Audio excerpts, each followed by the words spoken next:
The investigation into the Jon Benet Ramsey case was unthinkable. We're going to tell you all about that and more on this episode of Charlie Crime Buster. It's what some people are calling the fastest minutes in podcasting. The views and opinions expressed in this presentation are solely those of the individuals interviewed or participating and do not represent those of city, county, state, or federal law enforcement agencies, nor sponsors and platforms of this presentation. Charlie Crime Buster, charliecrimebuster.com, and peacemakernetwork.com are copyrights owned by Charlie Crime Buster.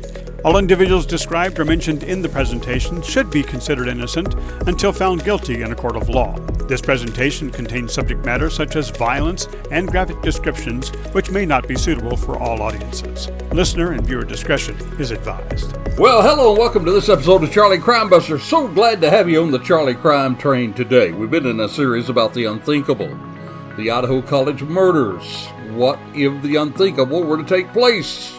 Talk to you all about that. Next, we begin to talk about the Jon Benet Ramsey case and how the unthinkable could be happening there. Today, we're going to talk about the unthinkable investigation regarding the Jon Benet Ramsey case. Tell you all about that in just a few moments. But first, let me welcome you to the program. If this is your first time, we'd love for you to reach out with a shout out. You can reach me, charliecrimebuster@gmail.com, charliecrimebuster@gmail.com. We say every week you can ask questions. You can make suggestions about episodes you would like to see us cover. You can even lodge objections. It is a safe place for you to do so. So whether you're a seasoned listener or you're a first-time listener, please receive my invitation to reach out with a shout-out, charliecrimebuster@gmail.com. And we'd love for you to support our program. You can do that by going to peacemakernetwork.com. peacemakernetwork.com. You can read all about the brave men and women who run toward danger instead of away from danger. Yes, we're talking about law enforcement. We're also talking about those first responders who come when you need help. And of course, the brave men and women of the military. You can read how you can become a part of supporting that great group of people and support the program.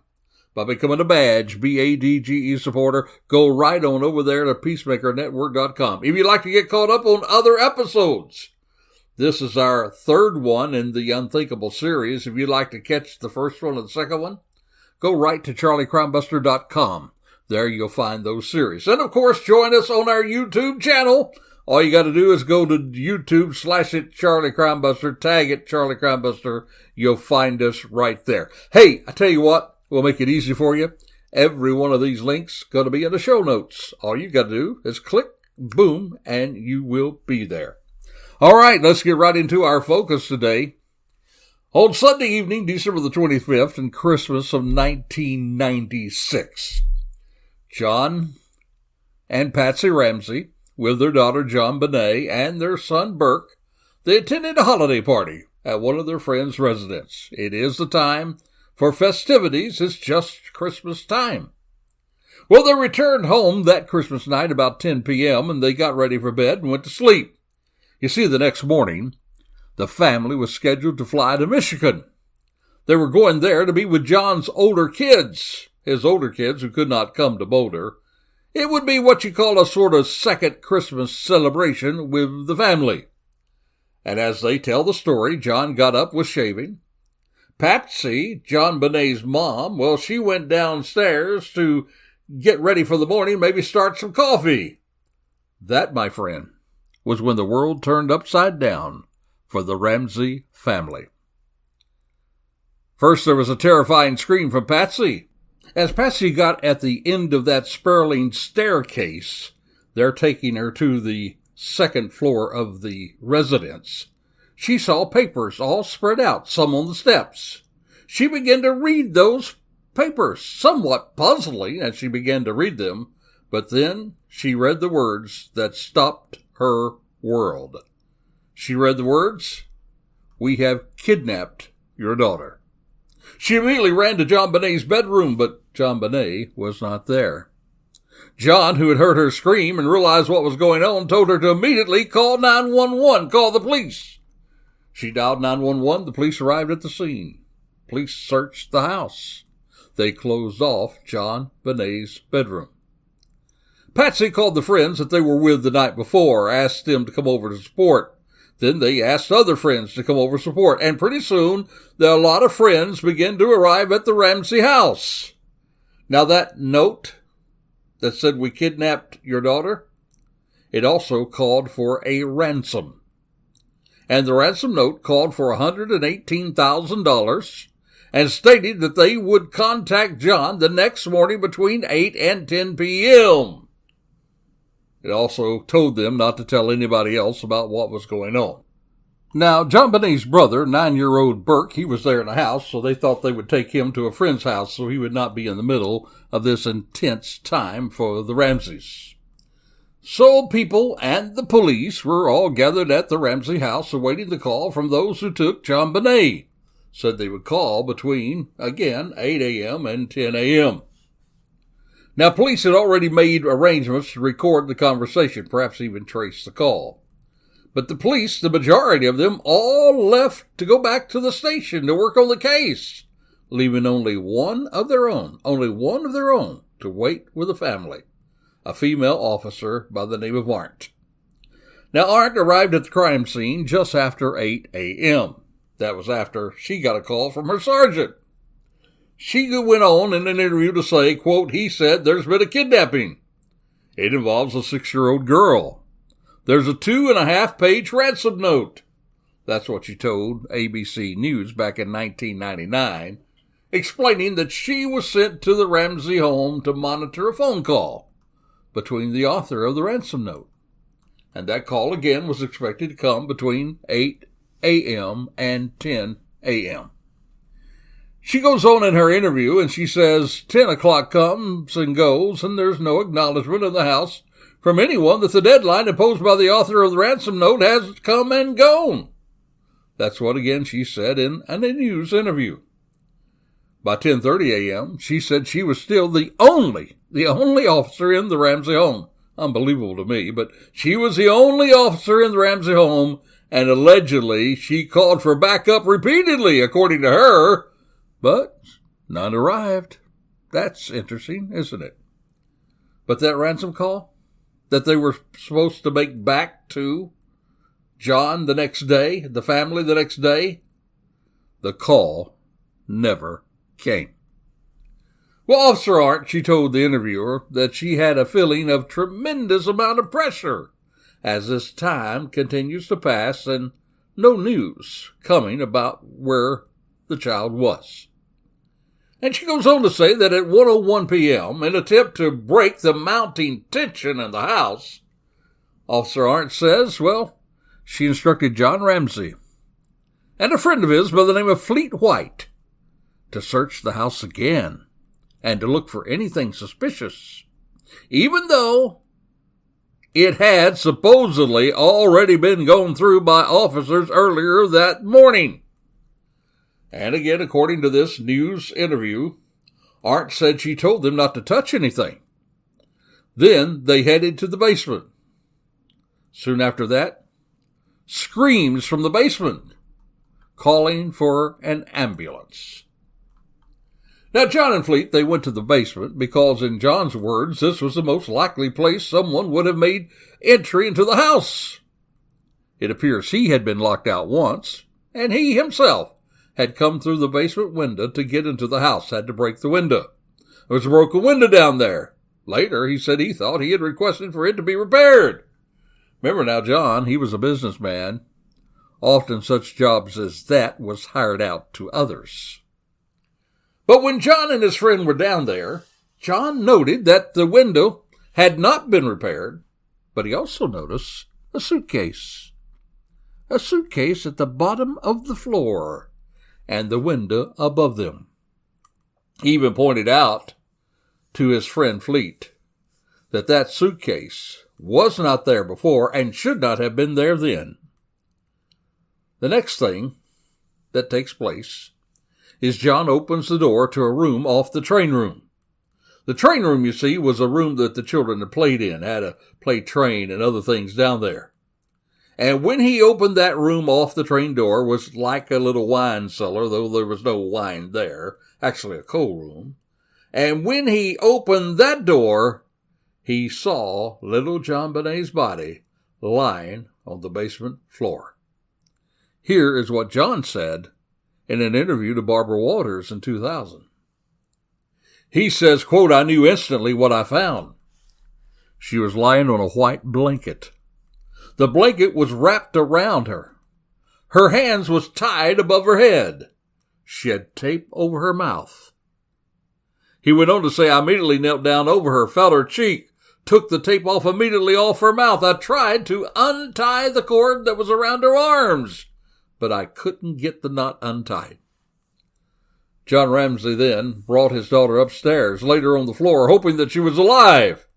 But Officer Arndt confirmed to him and others in the house that the child had died. Checked for a pulse. There was none. Little Jon Benet Ramsey, 6 years old, was dead.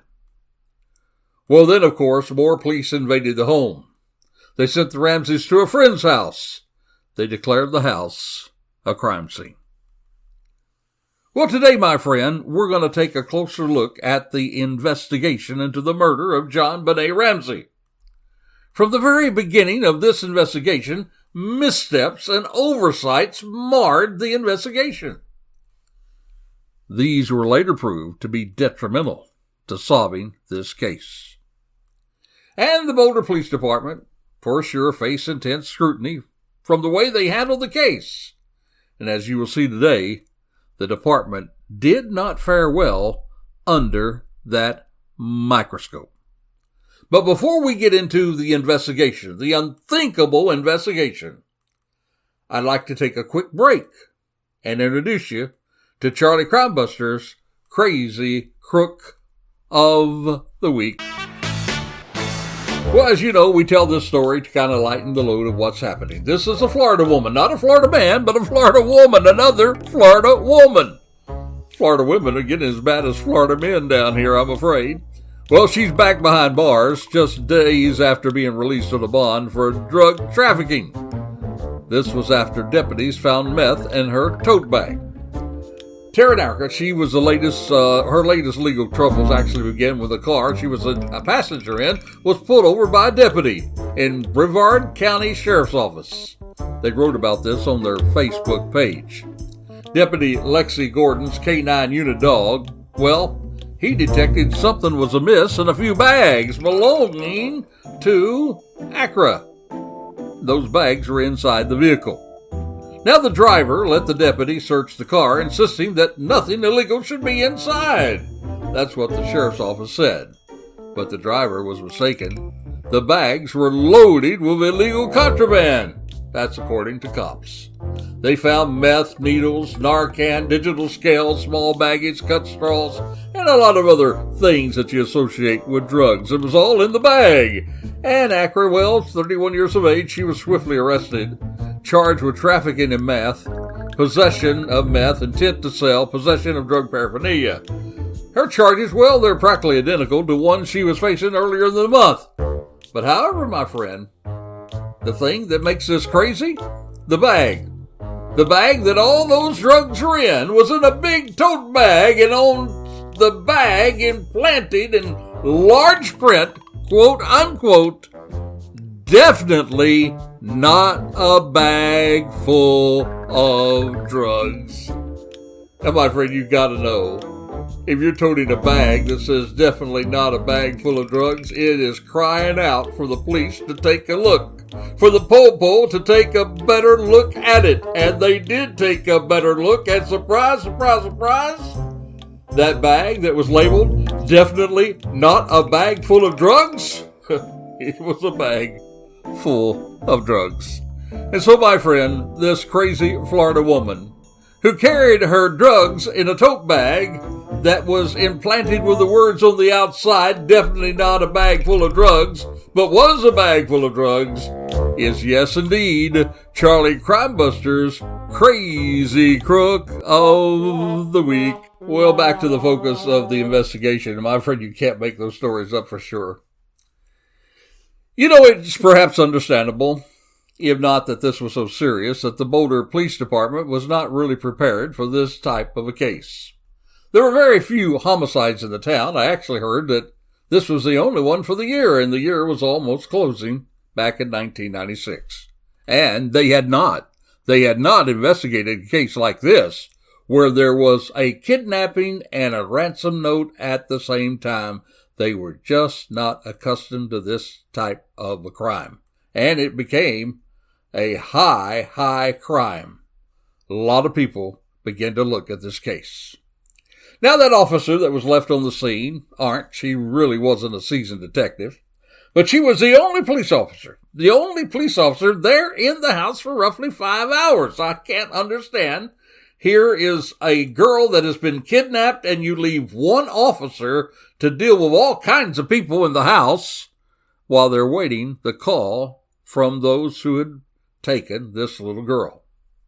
And it's really interesting to me, that this detective, who was not a seasoned detective, she already had her own theory while she was sitting there in the house on who did the killing, without any evidence whatsoever. She actually said this as she was interviewed. She said the person who killed Jon Benet will not see justice as we'd like to see. What she really did do, though, was paint a really unflattering picture of the father, Jon Ramsey.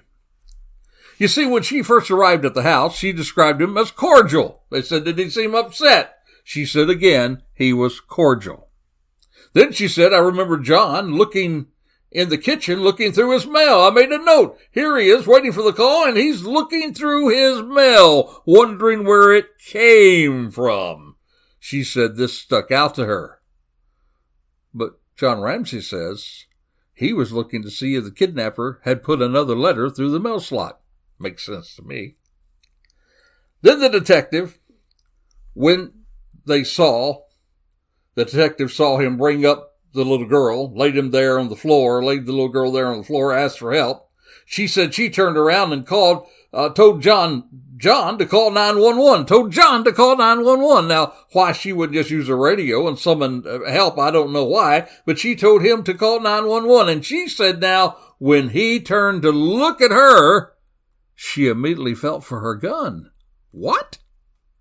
Here is a father who's just found his dead daughter? Here is a father who has just found his dead daughter on the basement? He's frantic, and she doesn't like the way that he looks. And she seriously says she began to count out the 18 bullets. When she was asked why she did that, she said, because I didn't know if we'd all be alive when the other people showed up. Yeah, sure.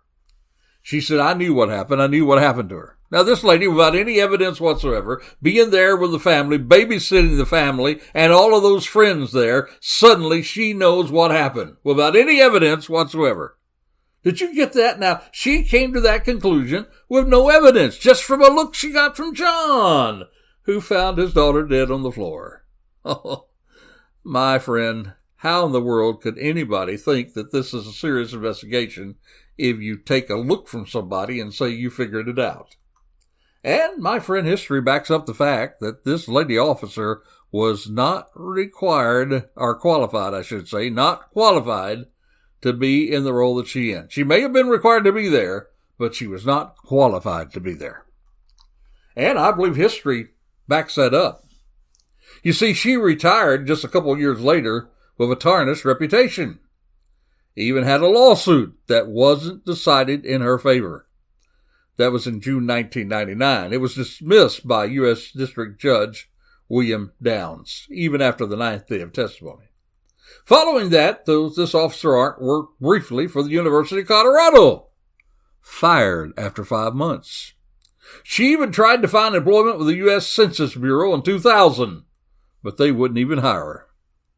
And this disgraced detective, well, eventually, she got a job back in those days trimming trees for $8 an hour. This is from the Daily Camera. So here is a detective who had no business being there. Next, we have to talk about the fact that this crime scene was contaminated. The Boulder police treated this as a kidnapping, not as a murder. Now, that could be understandable. I think you and I can both understand that because what? There was a ransom note, so I can understand why they were looking at it as a kidnapping. But what is not understandable is why they only considered the bedroom as a crime scene. You and I both know that the entire house should have been locked down. Instead, people, friends, clergy, they're streaming all throughout the house. They're walking into the kitchen. They're putting refreshments out, making coffee. All of this contaminating the crime scene. And only one detective, who's not seasoned, is left to attempt all of this under control. Fingerprints and who knows what else was lost because of this drastic mistake. So that crime scene was a joke. Next, the police developed tunnel vision. Almost immediately, the family was considered number one suspect in this crime. You might say that statistics was the only evidence they used. That is, that statistically says that someone is killed, usually by someone they know, even sometimes in their family. But statistics, that's not evidence. And none of this suspicion was really linked to any real evidence. You see, it was found early on that the ransom note was written on a notepad that belonged to Patsy. So the police immediately said, well, if it was on her notepad, she wrote the note. However, that notepad was left out of the house. It was very convenient for a perpetrator to use the notepad that was laying out in the house to write their note. You could even find that this unknown unsub had started the note, practicing it, but then left another sheet to compile the note. But for some people in the Boulder police, well, it appeared to them case was closed. They even had a forgery detective, who thought, quote, unquote, thought that the handwriting was similar to Patsy's handwriting. But, get this, 4 experts, including 2 Secret Service experts, all confirmed that the handwriting did not match Patsy's handwriting. Now, the note was unusual. Unusual in the fact that it was longer than most ransom-type notes. It had some unusual things in it. Most unusual was $118,000, a kind of weird amount to request. However, you see, the reason why it was weird was because John himself was to receive a Christmas bonus that year, a little over $118,000, his yearly balance. But however, in that very home were documents revealing that he was to receive a little over $118,000. So it makes perfectly sense that the perpetrator saw those documents and said, hey, we know he has this extra cash, let's go ahead and ask for that cash. Could have easily been seen by the perp as he roamed around the house as the family was away that night. Also, when it comes to the investigation, there was another investigator that was brought into the scene by the district attorney. You see, there was this disconnect, if you please, between the district attorney's office and the police department. Normally, the district attorney and the police, they all work together in unity and work together to find out what happens in these investigations. But there was a disconnect. We know that the district attorney was thinking one way and they were thinking another way. The district attorney was leaning toward that there was an intruder that night. At the police, they had already made up their mind that it was the family that is guilty. So Lou Smith, an investigator, was brought in. And he had some other things about that ransom note. Things that this police department did not even find out. You see, Smith pointed out that whoever wrote the ransom note included language that was drawn from several movies. Specifically, he noted similarities to the kidnap drama Ransom, which had been playing in Boulder at the time. In that particular movie, a quote-unquote fat cat industrialist, his son was kidnapped. And the word fat cat was left in the ransom note. There was a lot of the same verbiage in this note that was even in the note that was written in that particular movie. He went on to say, "You are not the only fat cat around," was also there. And then that other included other lines that were similar to a dialogue from such films as Dirty Harry and Speed. You see, my friend, it's very easy to see in this investigation that the lack of experience, along with tunnel vision, is creating big holes in the police department's investigation. Then comes the media. You see, this was just after the O.J. Simpson trial. And the media was already hungry for more sensationalism. So the police, now get this, decide to plant stories that were not based on evidence in the press. This was even admitted by a detective under oath. Let me share just a few of those stories with you, all set to place the blame on the family. First, they were ruling out the intruder story on the basis that there were no shoe prints in the snow. They said it had snowed. No shoe prints was left. Only problem? It was only a dusting of snow, and no snow was near the alleged entry of the perp. Nope, no snow there whatsoever. You can see a picture. No snow whatsoever. But the media, the police said there was snow and no footprints there. They took that and ran with it. Simply because the police said so, it was untrue. Next, they even planted the story that John, a couple days later, had left the area piloting his own jet with the coffin of Jon Benet on board to go bury their daughter. What kind of a man would do that? What kind of a man would pilot his own jet with the coffin of his daughter in the back of the jet? Again, untrue. John didn't even own a jet. And he did not pilot a plane that took his daughter's body in a coffin to be buried. Next, as they tried to mention, again, they tried to say that Patsy wrote the ransom note, even though they now know that there were more than 4 experts, along with 2 Secret Service experts, all stating it was not Patsy's handwriting. Then there was the big one. Yep, the big one. You see, my friend, there was DNA found under Jon Benet's fingernails, where she had tried to fight off her attacker. DNA found under her fingernails and in her panties. But that DNA did not match anyone in the family. And my friend, that DNA was identified early on in the investigation, but it was held back from the public and even the DNA for a period of time by the police department. You see, it did not back their theory. Therefore, they kept it from other people.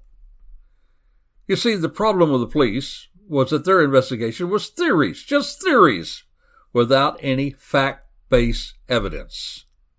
One of the most popular ones was floated by one of the main investigators, Steve Thomas. He was one of their main investigators. But get this. He was a narcotics investigator that was put on the case. He wasn't a homicide investigator. But after spending 20 months investigating her murder, he resigned in August of 1998.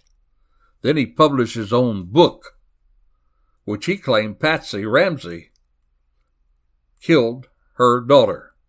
He theorized that the girl wet the bed and her mother accidentally killed her during some sort of explosive encounter in the child's bathroom. He then believed that Patsy cooked up the kidnapping, wrote the ransom note, tied the cord loosely, according to him, around her wrists and wrapped the cord around the child's neck and put duct tape over the mouth, then carefully wrapped her in a blanket to cover up what Thomas believed was initially an accident. Well, as you can guess, he was sued for this theory. That case was closed after he too paid an undisclosed amount of money. But during his questioning, he could not explain that if his theory was true, how was it that she was alive during the torture as determined by the death investigation? She was alive trying to fight off that, trying to pull that away from her neck. If she was alive during that time, then his theory that she died from an explosive encounter and all this other was just to cover up her death, well, that would have been impossible. It was amazing to me that someone could cook up a theory without any real factual evidence and call that an investigation. In fact, my friend, the only real investigator was a guy by the name of Lou Smith, who was brought in by the district attorney's office. And get this, Whereas Stephen Thomas had investigated drug cases, did not investigate homicides except this one, Lou Smith investigated over 150 homicides. He was a successful investigator. He was used to solve cold cases in his retirement years. He knew his stuff. He was the one that identified marks on Jon Benet's back and face as marks from a stun gun. He recognized the importance of DNA in the case. Was convinced the family did not do this deed. No evidence led that way. He knew the most likely entry was made through that window in the basement. A grate was moved to get into it. He even showed that grass was stuck under the grate as the grate was put back in place by the perpetrator. When he was told that no one could have entered that way, he proved them wrong by himself entering the residence that very same way more than one time, showing that it could be done. But oh no, he was pawned off by the police investigating at the time as simply a disillusioned old man. But he was the one investigator that followed the evidence. And when he saw the investigation go into the grand jury, and that the total evidence was not properly introduced to the grand jury, he resigned from the investigation. But even then, continued his own investigation on his own dime until he himself died. He was a well-respected homicide investigator, had the best chance of finding this killer. If he had had support from the police there, he may well have solved this case. Well, the grand jury, they were assembled. They were spoon-fed by a partial police department. Indicted John and Patsy for child abuse, said they put their child in danger, and for hindering and impeding the investigation because they stood up for their rights of being innocent until proven guilty. Well, thankfully, the DA at that time declined to prosecute them for a lack of evidence. Lack of evidence that would prove without a shadow of a doubt they did it. Even jurors on that grand jury said they could not say that they did the deed without a shadow of a doubt. And since that time, District Attorney's Office there cleared the Ramseys, even offered a letter of apology to them. And now the investigation is back in the hands of the police at Boulder. DNA has progressed tremendously. There are other pieces of evidence that need to be checked for quality DNA. They can do much more with it. They can take a lot of DNA they could not take before, and they can get a profile. This DNA should be loaded up to an ancestry database that could perhaps be traced to a relative of someone who could have done this deed. And as last week's podcast stated, the unthinkable would be that this could not or would not be done. Now, next week, folks, we're going to talk about the main suspects. Yep. We're going to look at the main suspects, and I am going to answer the question for you. I'm going to tell you who I believe killed Jon Benet Ramsey. We're going to cover that next week. But until this time next week, this is Charlie Crimebuster reminding you, be safe, be alert, for the life you save may be your very own. You have been listening to Charlie Crimebuster. You can find additional podcasts at charliecrimebuster.com. You can also support our first responders, military, and law enforcement communities at peacemakernetwork.com. Or subscribe to our YouTube channel using tag @CharlieCrimebuster. Even visit our Facebook page, facebook.com/CharlieCrimebuster. Or if you would like to make suggestions for future podcasts, please send your ideas to charliecrimebuster@gmail.com. That's charliecrimebuster@gmail.com. Thank you for joining us today, and we hope that you will join us next week for another exciting crime story with Charlie Crimebuster.